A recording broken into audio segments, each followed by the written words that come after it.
From the studios of Farm Journal Broadcast, this is AgDay.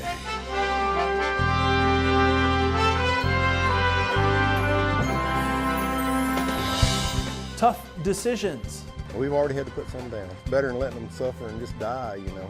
What ranchers are facing following the wildfires in the Texas Panhandle, while help pours in from across the nation for those in need. The fight against the flames continues. This is going to hurt our beef supply going forward in the nation. Team coverage as firefighters work to gain the upper hand. Right now on AgDay. AgDay, presented by Pioneer. What's next happens when the testing grounds meet the proving grounds. Pioneer. What's next happens here. Good morning, I'm Clinton Griffiths. In the Texas Panhandle, the fight to save livestock, land, and lives is far from over. The Smokehouse Creek fire, the largest fire in Texas history, still only 15% contained. It has already burned through more than 1 million acres. Now, with possibly tens of thousands of cattle dead, ranchers are assessing the damage and wondering what impact the fires will have on the nation's beef supply. Laura Aguirre has the latest. This is a monster fire. It's going to take days to get it put out. Numbers are going to go up. Numbers that are already devastating for Texas. Multiple wildfires are still burning, with well over 1 million acres turned to ash. Thousands of livestock have been lost and hundreds of homes and other structures decimated. Our ranchers and our homeowners are hurting deeply. For many cattle that have survived so far, there's no grass to eat and no water. We've got over 120 miles of electric lines burnt and on the ground. That means these people have no electricity. There's no water to pump for the livestock. In Hemphill County, nearly 80% of the land has been scorched. That's in the state's Panhandle, where around 28% of the nation's beef herds are raised. This is going to hurt our beef supply going forward in the nation. Many cows that survived the initial flames now suffer with terrible burns and other injuries. They're going to get pneumonia, they're going to get sick, and we've already had to put some down. Fire crews in Texas are banking on cooler temperatures in the region Monday to give them an edge over the wildfires, with Oklahoma Forestry Services saying they'll turn over the perimeter of the largest blaze, the Smokehouse Creek fire, to local departments in their state for containment. But the fire's impact could be felt nationally long after they are extinguished. It takes years to put a cow herd together before they're productive and producing like they should be. It's going to take maybe decades to get over this. I'm Laura Aguirre reporting for AgDay. And help is coming from all over for farmers and ranchers in the path of these wildfires. Shelby Smith-Baugh of North Texas dropping round bales off for hungry cows in the area of Canadian Texas. She said a convoy of hay started rolling in about lunch on Sunday and just kept coming. She says they couldn't get it unloaded fast enough, with calls for hay coming into an office as quick as drivers walk through the doors. Now, Shelby says volunteers are coming from all over, just like them, to lend a helping hand, adding the community is pulling together, and it's amazing to see. If you would like to help, check out AgDay's Facebook page. Now, we've posted information on there from several Texas agencies about what's needed right now. A dangerous winter storm paralyzing California and the western mountains over the weekend, with gusts up to 190 miles per hour and snowfall totaling more than 7 feet in places. It is considered the biggest storm of the season. Roads were closed through Monday as conditions made travel impossible along Interstate 80 and Highway 88. Emergency crews were tasked with trying to rescue stranded motorists. This is a snowcat working to clear heavy snow on roadways near Sierra at Tahoe Ski Resort.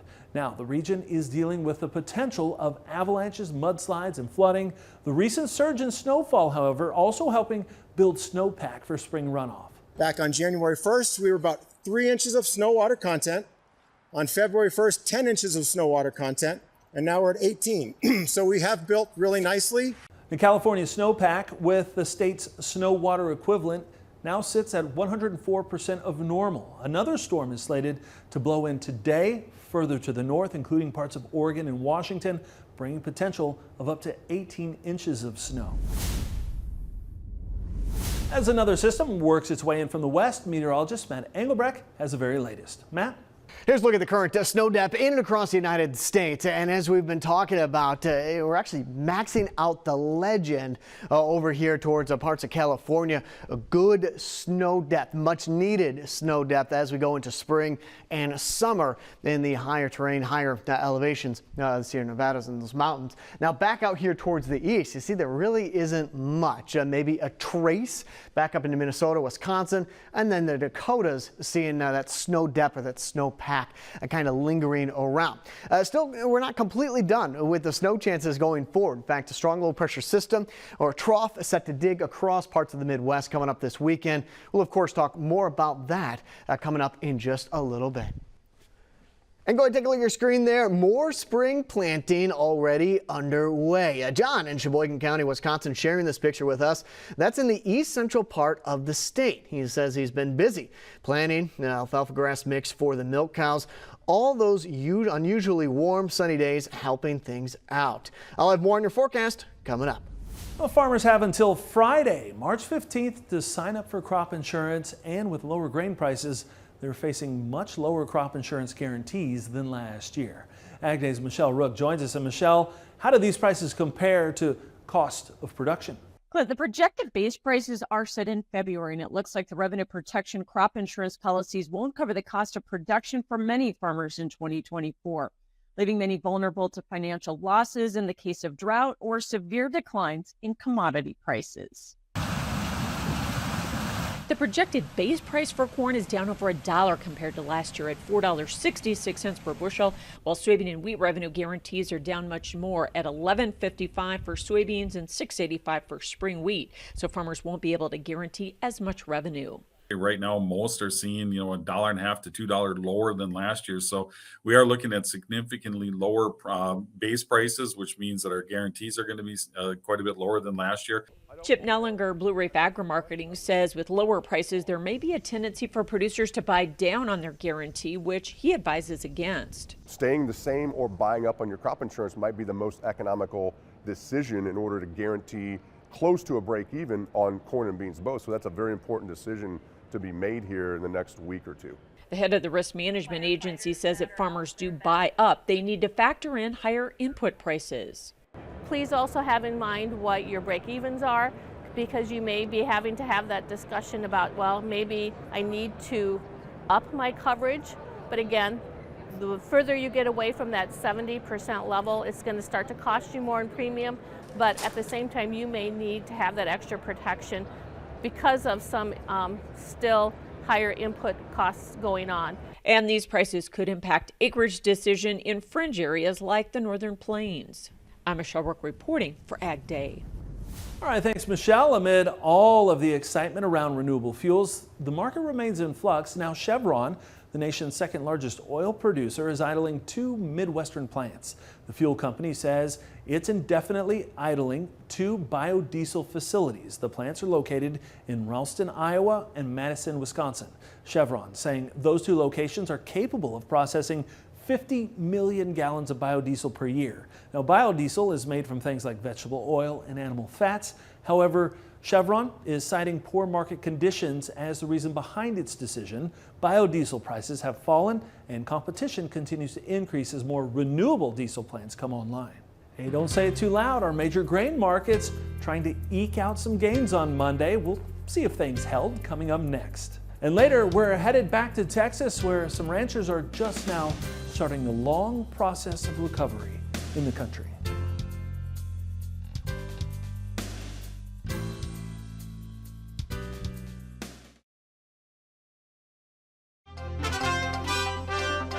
"2023 was a big year for U.S. peanuts. The American Peanut Council saying that U.S. peanut exports last year reached a record high value of just under $890 million. Now that's up 24% from 2022. U.S. peanut export volume was also up last year, climbing to more than 562,000 metric tons, which is up 18%. APC is attributing the sharp rise in demand from Europe. It surpassed China to become the peanut industry's 3rd largest export market, with Mexico remaining the top export destination.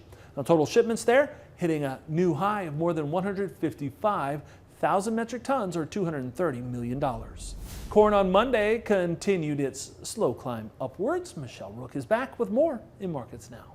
A higher day in the grains on Monday. Sean Hackett with Hackett Financial Advisors is back with us. And Sean, finally a bounce in the grains, but is it a dead cat bounce, or do you think maybe we can build on this? I mean, what is your indication that we've put in a low? July corn, we believe, needs a weekly close over 450.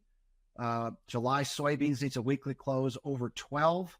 And SRW wheat needs a weekly July close over 6 in order for us to feel comfortable that we've bottomed and that we're entering our first what I call tradable rally of the 2024 season. Until those conditions are met, I think you have to view any rally underneath those levels as dead cat bounce, false rallies, base building, but nothing that's really going to take, that's going to carry any momentum to the upside. At the same time, every rally that you get, you're going to see some either profit taking by the funds or some farmers selling, aren't you? Every farmer seems like a lot of farmers haven't gotten sold the way they want to. Every farmer's looking for that first rally up to move some grain, and they will. And that's going to be not only an issue for futures moving higher, but it's also going to be a widening cash basis issue. Yeah. Do you think we're at prices, though, where we are stimulating some demand finally? Absolutely. There's no doubt in my mind that I have been getting calls and all over the place in the last few weeks about buyers looking to get more on the books, increasing length and coverage, definitely, wanting to be more active than hand to mouth, which has been a wonderful strategy, by the way, for months.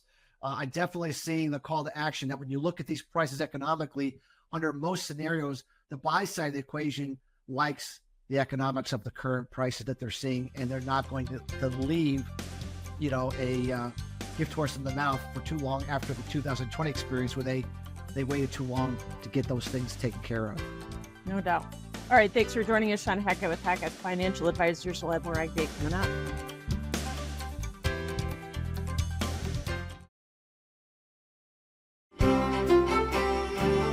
Precipitation forecast this week. So relatively quiet in terms of major systems between Tuesday and Friday. If things start to take a turn for a little bit wetter as we get into the weekend. So let me extend this all the way out this week. And there's kind of two pockets that we're going to be seeing. One is going to be in the immediate future, back down here to the south and to the east, as we get rain extending all up and down the East Coast. Something that we talked about last week for this week. And then kind of sneaking in here, back up here to the north and to the west. Light green, but also the yellow, the oranges. That's another low pressure system that's going to be working through Friday, Saturday, and Sunday. Still some pockets where we're not expecting much in the way of rainfall.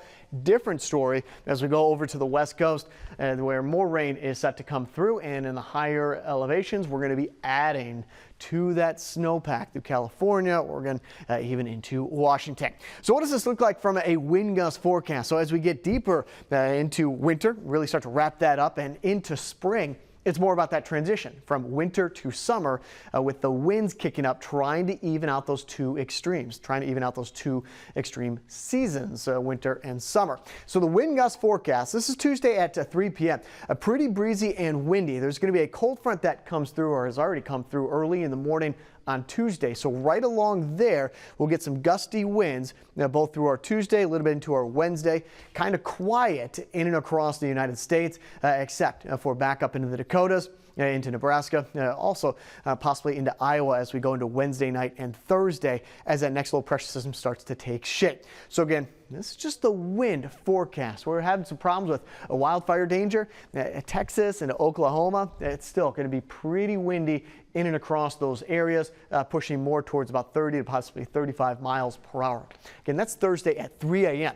As we go into your Thursday night, things start to flare back up in areas that we're seeing these breezy and windy conditions. It's at this point we can kind of separate those two systems that we're going to be tracking across the United States. One is going to be wrapping up on the East Coast. A windy day Thursday and into Friday morning with that first low pressure system. The second one starting to take shape back up here towards the north. Again, this is on Thursday. Expect that to work through the Midwest as we go into Saturday, Sunday, and Monday. There's a look at the jet stream Wednesday and also into your Thursday. Relatively quiet, but we are expecting another strong low pressure system come through this weekend.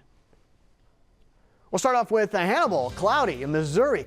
Interesting note, Mark Twain's birthplace. High around 56 degrees, low about 39 degrees. You got Idaho, high around 40 degrees, low of 29. There's some rain, some snow in the forecast, and some evening rain for Baxley, Georgia.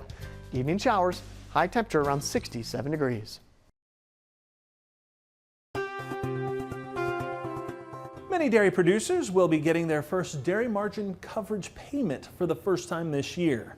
The January DMC income over feed cost was calculated at $8.48 per hundredweight. That means that milk protected at the $9.50 level will receive indemnity payments of just over $761 for each 1 million pounds enrolled. Eligible producers enrolled in the DMC program received indemnity payments 11 out of the 12 months last year, receiving an average of $2.80 per hundredweight per month. Now, sign-up is now underway for this year's DMC program through April 29th.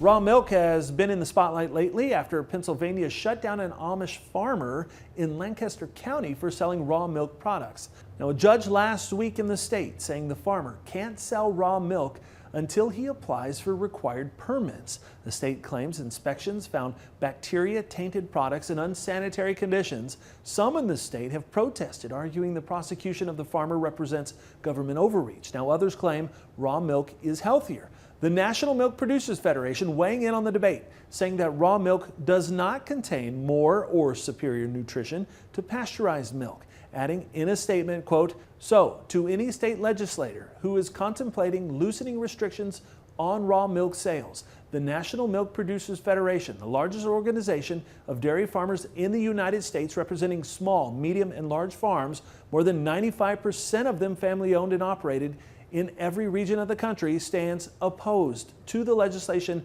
you are considering. It's bad for families, it's bad for farmers, and it's based on bad science," end quote.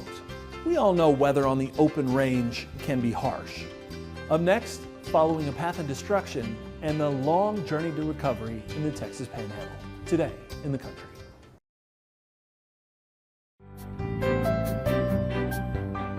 In Texas, the fight to save livestock and clean up the damage from the biggest wildfire the state has ever seen has just gotten underway. Camilla Bernal caught up with one rancher trying to protect what's left. I'm guessing we may have found 50 dead so far. We're not finding many calves, so I know they burned up. Shane Pennington is the ranch manager at the Fields Mailer Ranch in Canadian Texas. This is also where he lives and raises his family. As the largest wildfire in the state's history began to encircle the ranch, Pennington was forced to evacuate. I wasn't scared of it. I was more angry, I guess. Just 20 years of, taking care of this. And it could all be gone. I wasn't really fearful for the house. I figured it would probably be okay. I was more worried about the cattle. For you, the hard decision was actually leaving. Yes, yeah. And feeling like I didn't do enough to get them. Local officials estimate thousands of cattle among area ranches will be lost to the Smokehouse Creek fire, which has already scorched more than 1 million acres. The state's agricultural commissioner, Sid Miller. This fire was so intense, you couldn't get the fire trucks anywhere close to the fire. Pennington says he did not have time or a place to move the cattle.